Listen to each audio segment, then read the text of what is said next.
Hey, everybody, and welcome to the latest episode of the Agency Accelerator podcast. Today's episode is kind of a part two to a recent episode we did on hiring remote workers. And today we're going to talk about how to make those remote workers feel part of your team, how to communicate, how to manage them. And I'm really excited to be joined by Noel Andrews today. And Noel is the founder of Jobrack, a recruitment company that helps businesses recruit from Eastern Europe. Accelerate your agency's profitable growth with tools, tips, and value-added interviews with your host, agency owner and coach, Rob DaCosta.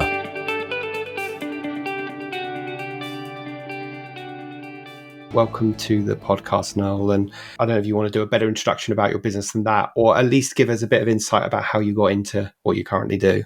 Hey, Rob. No worries. Great to be here. So I'm Noel Andrews. I run Jobrack EU, and our focus is really on helping kind of businesses all over the world to hire really great remote team members. So, when you're growing a business, when you're trying to scale a business, I'm a big believer in having people with you that are kind of on that mission with you, right? No matter whether they're, your virtual assistant, your executive assistant, right up to your ops manager, or, a developer or any other role you might have, having people that are really invested in you, your clients, your business as real team members. And that isn't often focused on, especially when hiring remotely. And that's what we do. So we help people hire all kinds of kind of roles, specifically from Eastern Europe. So great combination of, great English, great kind of real great skills, and kind of really good cultural alignment as well. And a little bit kind of lower cost than hiring in, UK, US, kind of Canada, etc. for, where kind of costs can be challenging. Yeah, sure. I mean, since I started this coaching business back in 2007, for different reasons, hiring agency staff has been a challenge, either because of, the economy or because the economy is really strong and it's hard to find good people. So people have had to go further afield. And of course, the pandemic taught us that we can make remote working work. And as I said in the previous podcast episode, we talked about some of the things to do to hire people and why people should look at remote workers. But let's just sort of move that conversation on. Let's assume now that you've helped us hire this fantastic candidate, I've got to onboard them. I've got to make them feel part of the team. I've got to create that kind of round the water cooler conversation, which we're obviously not going to have when they are several hundred or 1,000 miles away. So just share with us some do's and don'ts about onboarding a team member, managing them, making them feel part of the team, keeping them motivated, and obviously making sure they're performing at their optimal level. So with onboarding, the single biggest tip is really give it a lot of time. And it's actually really difficult because hiring is hard, right? No matter how you've hired, it's hard work, it's hard decision making, right? And so for business owners, when we're making decisions, whether you're hiring someone, whether you're firing someone, whether you're launching a new service, decision making takes a lot of energy. So you get, you kind of hire the person and then you're like, oh, phew, thank goodness that's done, right? But actually, no, the hard work now starts because the onboarding is the bit where you really need to invest the time in them. And there's all the kind of conventional stuff about making sure they're clear on, how to do the job, right? And how to do the job in your way for your business. But actually what's so important is spending time to explain, how you want them to work and fit in with your team and your culture. So what are the ways of working that are important to you? So here at Jobrack, we have a couple of things we do. We have a ways of working document, and it's just a couple of pages, I think, at last check in a Google Doc, but it's really specific. So it's things like, hey, when you start work, doesn't matter if it's in the morning or the afternoon, some of our part-timers just work in the afternoon, just say, hey, on Slack and let us know what you're going to be focused on that day. If you are kind of collaborating on a Google document, and we do that an awful lot, if you want to make changes, use the suggestions feature. If you want to make comments, use the comments feature. And so these are the kinds of things that when people don't do it, it drives me absolutely bonkers. And people often don't teach it. And so if someone comes from a Microsoft kind of shop, or someone comes from a place where they haven't kind of collaborated live on documents, they might not know these things. So the really small, simple technical things that just make day-to-day working so much easier. So for me, they're really, really important. And the little things like, hey, say good morning, say hey when you come in and start work, things like that. Then on top of that, I'm a really, really big fan as part of the onboarding is give them a chance to speak to as many as possible of their teammates as they can. Now, depending how many people you've got, maybe they can't see everyone individually, but We do, what are we here at Jobrack? We're about 17 people right now. And every new starter has a 15-minute kind of intro chat with every other member of the team. And that's not insignificant in terms of time and interruption, things like that. But actually, the benefit's huge because they just know a little bit about each other. They know where they are. And obviously, we've introed them in team meetings, things like that. But just a little bit of one-to-one connection to start off with, we find that works really, really well. So they're just kind of two key things that we do. Yeah, and I just want to pick up on a couple of those things. First of all, I wanted to reinforce that point that sometimes people think the problem's solved when they've recruited somebody, but really the challenge is just beginning. And I think the second thing is don't make any assumptions about, what people will know and won't know. So I think those are 2 points that are well made, and people should bear that in mind. What about like on an ongoing basis? So I've got my kind of this is how we work document. I've taken my new starter through that. I've spent time introducing them to all the team members so they get a sense of what the wider business is doing. What things do I need to do on a day-to-day, a week-to-week, a month-to-month basis to manage that person, both from a perspective of are they doing the job, but also a perspective, do they feel part of the team? And, are they excited to be, like you said, are they sharing my vision for the business? Are they excited to be here? Or are they just kind of taking a freelancer mentality? Yeah, so a couple of things for me. So one is with team meetings, and this tip is you're not going to find it in Traction or anywhere else. Team meetings don't always have to be about work, and they don't all have to be. 100% of the agenda does not need to be about work. We're really intentional about this. So at the end of each team meeting, and we have a fortnightly team meeting. We do one like 30-minute one, and then a monthly one that's a little bit longer. And we have a fun bit at the end of it, and we'll have a question that we ask, and each member of the team will go around the room and answer it. And it might be something like, "What's the most embarrassing accident you've ever had? What's your favorite season of the year? What are you excited about? What are you saving up for?" Things like that. Things that help us to get to know the team member, right? And actually, it's often the favorite part of the team meeting. So anything and everything that you can do to help people get to know each other. We also use a tool called Geekbot in Slack, and it also works in Microsoft Teams as well. And that automates daily stand-ups or anything else that you kind of want to automate in Slack. So Geekbot actually prompts us each day at 7:30 a.m. local time. So whenever people start, that's going to be the first thing they see. And we just have different questions each day. And so on a Motivation Monday will be kind of, hey, what did you get up to at the weekend? Share a picture if you've got one. What are your plans for this week? What are you looking to achieve? And, is there any help that you can get from anyone? And again, it's automated, but then people do very human, very personal responses. And then we get lots of engagement, and we kind of can check those. We can look at them. Everyone sees them. So there's lots of little things like Geekbot, like asking fun personal questions in team meetings that just bring things to life rather than just being, hey, here's the KPIs, here's the rocks, here's the issues, the very, important, but purely business focused things from there. Then on an ongoing basis, as well as that, always make sure you're having one-to-ones, right? Doesn't matter if it's weekly, fortnightly, or monthly, but one-to-ones are super, super important, both for getting to know your team member better, for understanding how they're doing in the role, but also understanding, what is it that they want? What direction do they want to be going in? How can you be helping and supporting their development? Personally, I'm a big fan of scorecards. I don't like the name, but I like having some KPIs and some metrics that we can use to kind of objectively see, how they're performing. And one of the things we've added into our scorecards is we have a series of about 5 or 6 questions that the team member answers in writing before the one-to-one. And then the manager will review those answers. And again, it just prompts as a kind of, or acts as a prompt for discussion points. So it might be, how did you feel last month went? What were you pleased about? What areas do you need support on from your manager over the next month, for instance? And again, one-to-ones can be great, but they can also be terrible as well if just left to chance, and sometimes it doesn't flow. So by having these kind of few questions in a scorecard, which for us is a relative, very, very simple Google Sheet, then that, again, just helps you to be having a better conversation with people, both on that personal side and on the professional as well. Yeah, and I guess it helps you understand, are they on the same page as you in terms of their performance? If they're scoring themselves really high against something and you thinking, well, actually, they're not doing so well. What tech, now you mentioned Geekbot, and I'll put a link in the show notes to that, but what tech is there available besides the obvious things like Slack and and Google Drive and all that stuff. What tech do you recommend or do you know of that's available to help people manage, communicate, and work with remote workers? So, I mean, there's all the obvious ones, kind of communication tools, Slack, Microsoft Teams, etc., the project management ones, etc.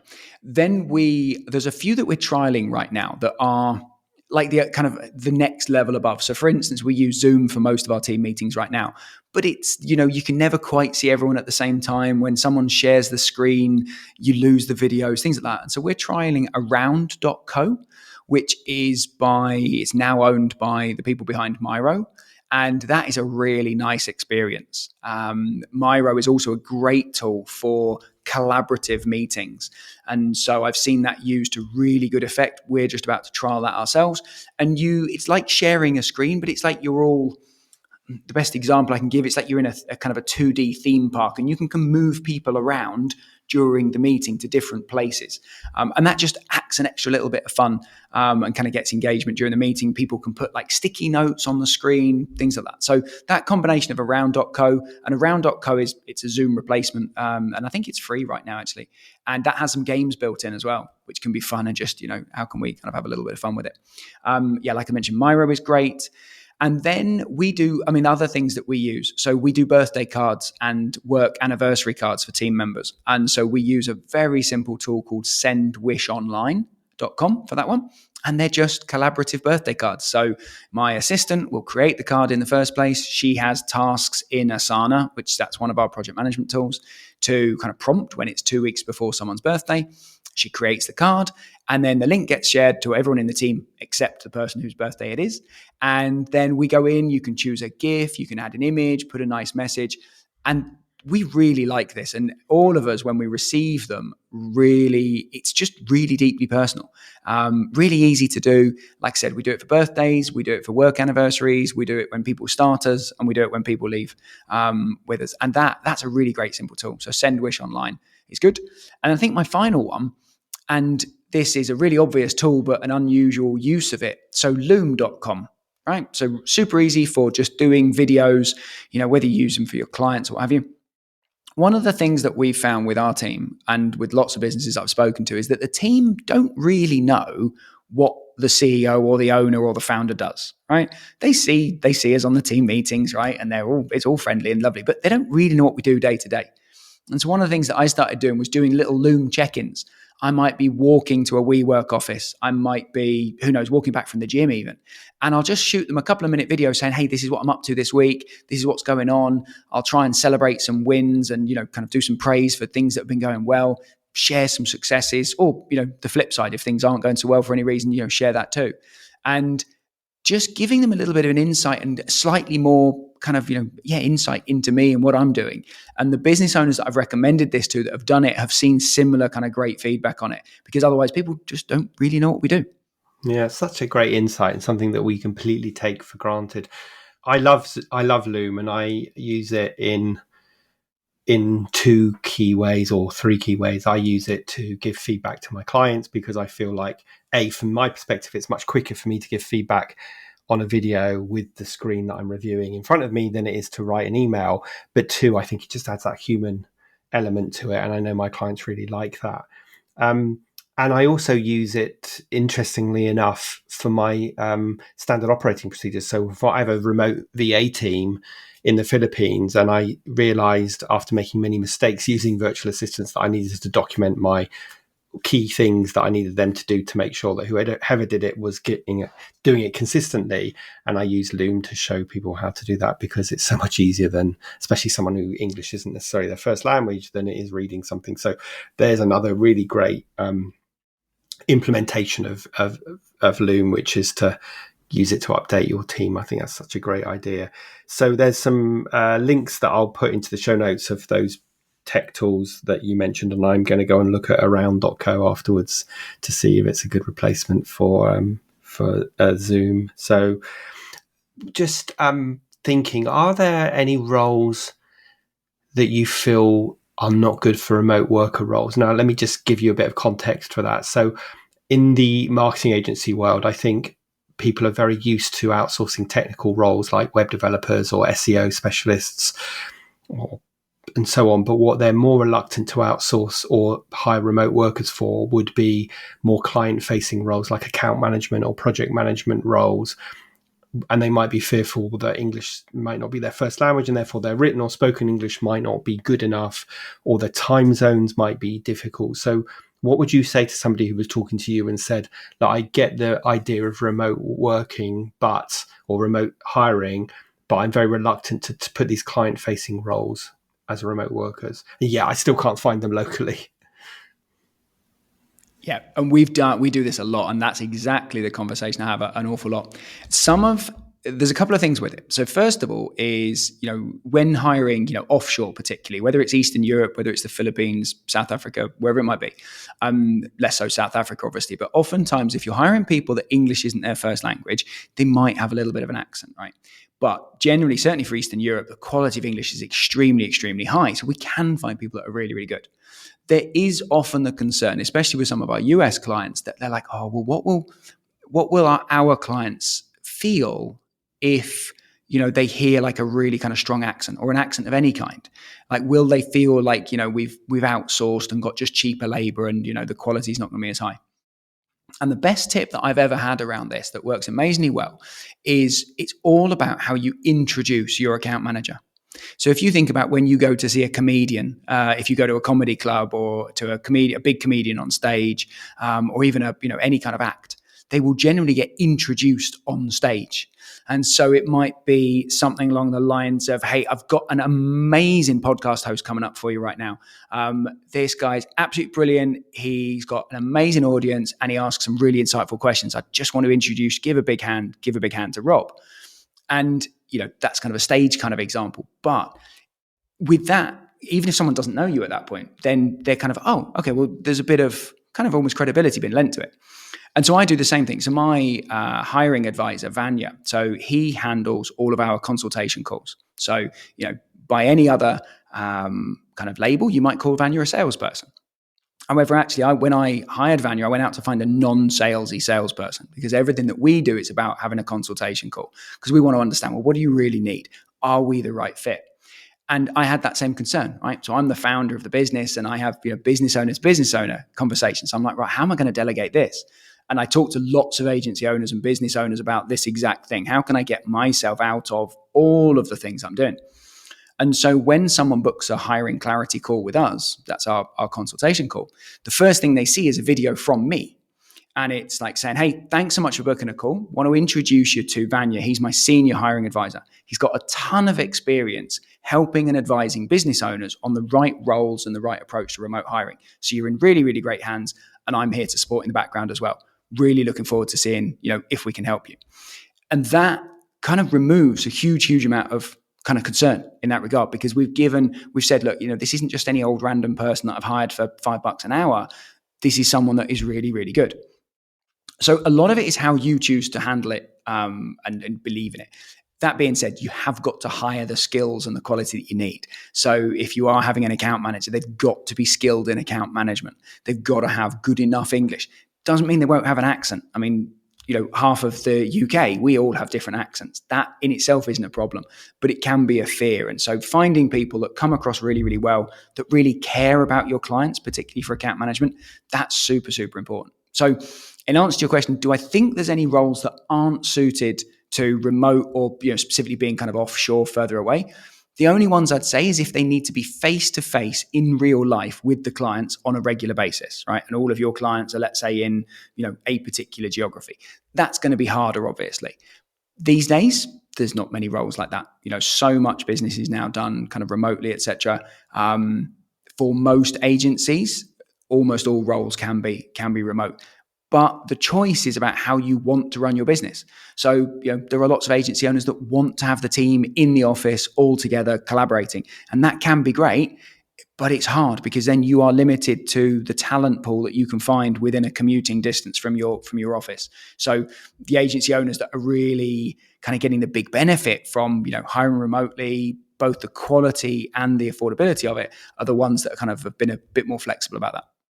Yeah, good point. It's another sort of one of my favorite expressions of slowing down to speed up. Like, make sure that you are, considering this role carefully, you're getting the positioning of this person with your clients in the right way. So you're kind of saying, I've got complete confidence in this person, so you should have as well, Mr. or Mrs. Client.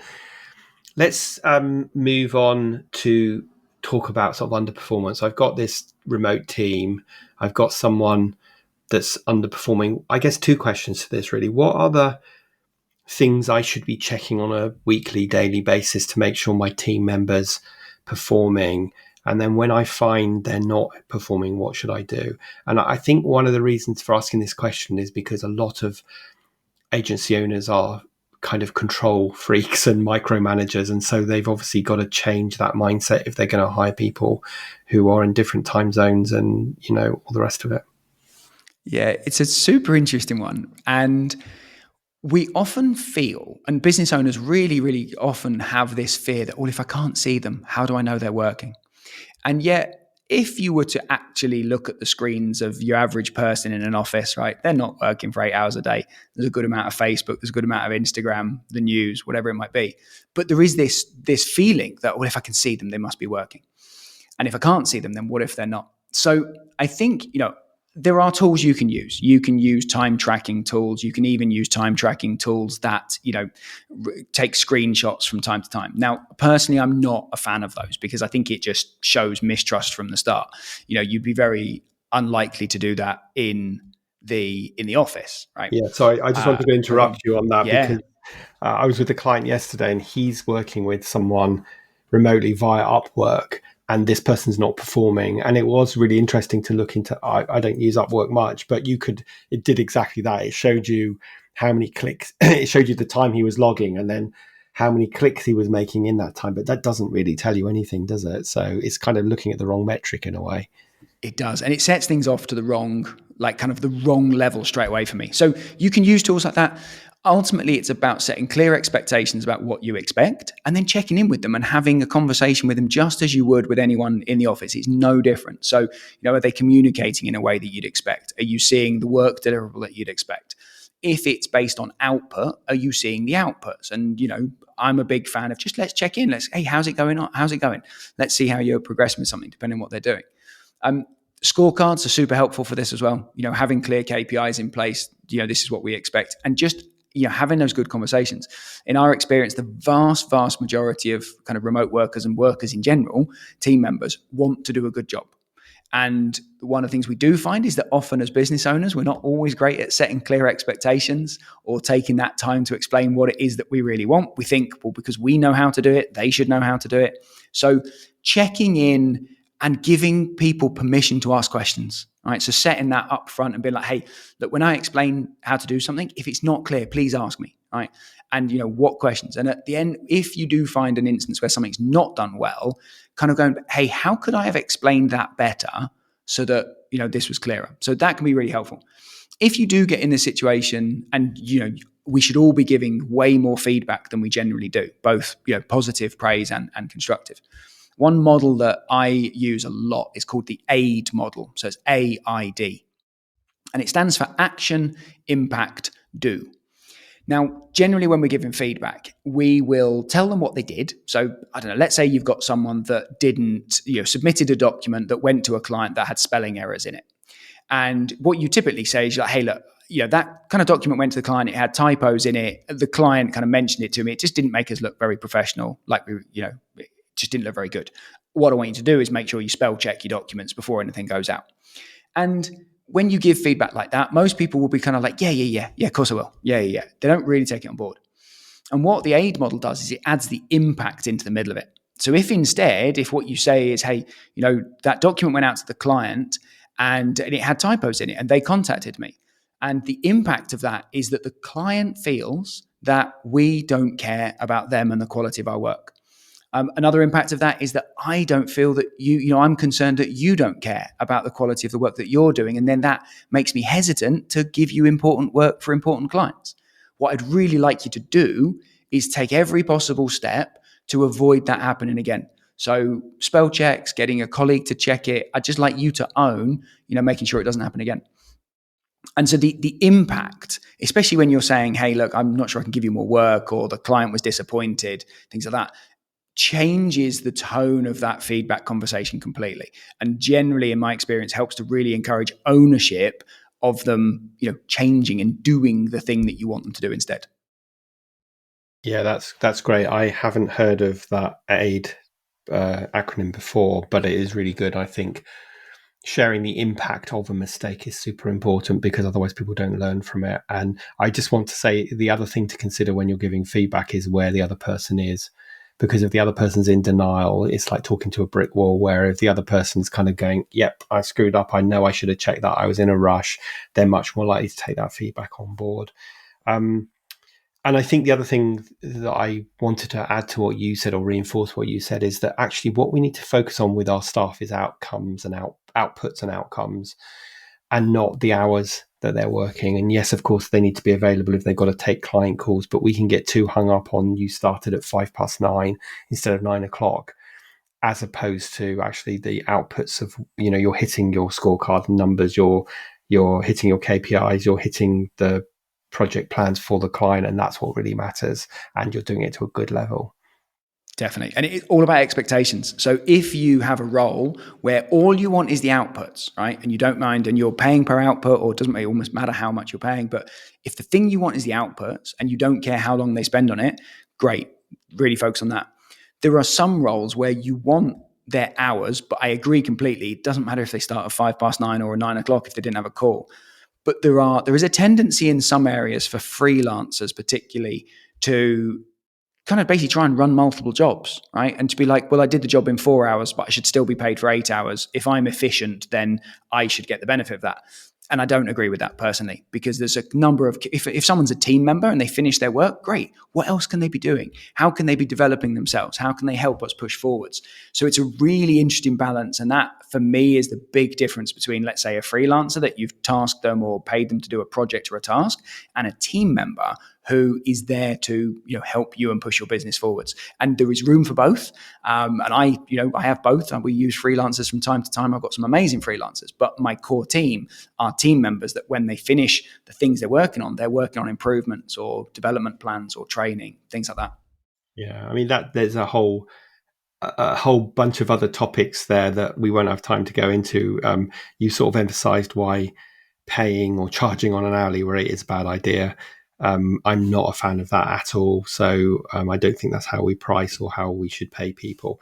And also there's a whole other conversation in there about building a business on freelancers and can you do it? And I've always felt you can't, but I'm willing to have that view change, because I've spoken to people who believe you can. And I think the success of having freelancers is that they are a team player and they understand the vision of your business, and they're not, you're not one of 20 clients that they're working on, and they are just very task oriented and not ever going to use any initiative beyond that. So I don't know if you agree with that. Yeah, I think it's not black and white. I think that's the key thing. So I've got friends that have got businesses run on top of freelancers, but from time to time they have a really sleepless night when a freelancer that's worked with them for months or years suddenly ghosts them, right? And because there isn't generally that level of commitment. Finding freelancers and then working with them, and then sometimes they do become team members, then absolutely. And again, a lot of it's down to expectations and treating people, in a very, very human way, and setting that expectation, saying, hey, look, I want to work with you. I don't want you to be a conventional freelancer, or some of the conventions that we expect where they ghost us or they disappear. Let's have commitments. But always bearing in mind that if someone is freelancing, they're generally freelancing because they want to have multiple clients. They want freedom. They want flexibility. And so trying to align, as you said earlier, do we all want the same things? And again, for me, it's like, I want to be able to sleep peacefully at night. Yeah, and that's kind of why I've always felt you can't build a business with freelancers, but there are things you can do, like get them to sign contracts so that you've got the commitment for a long term and not just on a little piecemeal project. I'm conscious of time, Noel, so let me wrap this up now by asking you the question I ask all of my guests, which is, if you could go back in time and give your younger self a piece of advice just starting out in business, what would that be? Focused time. Like, take focused time and become an expert at blocking distractions and just having focused time, like even just an hour or a few hours a day. It is, at the point I'm at now, it's my biggest challenge. And yet when I do get focused time and take focused time, it doesn't need to be huge, and that's the things that really move the business forward. So, blinkers on, do not disturb on, close all the apps, etc. Go in a dark room, whatever it takes. Focus time is like the number one thing that I think makes a big, big difference, and it's something that so many of us struggle with every day. Totally, it sort of gets worse as time goes on with all these apps competing for our attention. Do you think your younger self would listen to that piece of advice? I'd probably have to gamify it and give an incentive. I think something like that. I think it's, even my current self thinks that I'm impervious to it and can just push on. But I do recognize that, you come out of, I actually have a power hour every morning, first thing. So I get up and actually I do an hour pretty much straight away before I do anything else. I've recently implemented that, and it just gets a little win at the start of the day and gets us on a winning streak, and just it's uninterrupted. And I really, really like it. So that's great. Not sure I would have had the humility to kind of like listen to that, but I might have given it a try. And there's definitely just a sensation of getting stuff done. And if people want to find out more about you and Jobrack, where would they go? Yeah, best thing to do is head to jobrack.eu/hiring, and all the contact details are there. Always happy to help people out, or if anyone wants to just email me direct at Noel, that's Noel, at jobrack.eu, where there are questions about kind of team culture, hiring, Eastern Europe, anything at all. Always happy to help out. Great. Okay, I will include both of those links in the show notes, together with the apps and the software that you mentioned. And just want to say a big thank you for joining us today and sharing your insights on having a successful remote team. No worries, Rob. Great chat. Really enjoyed it.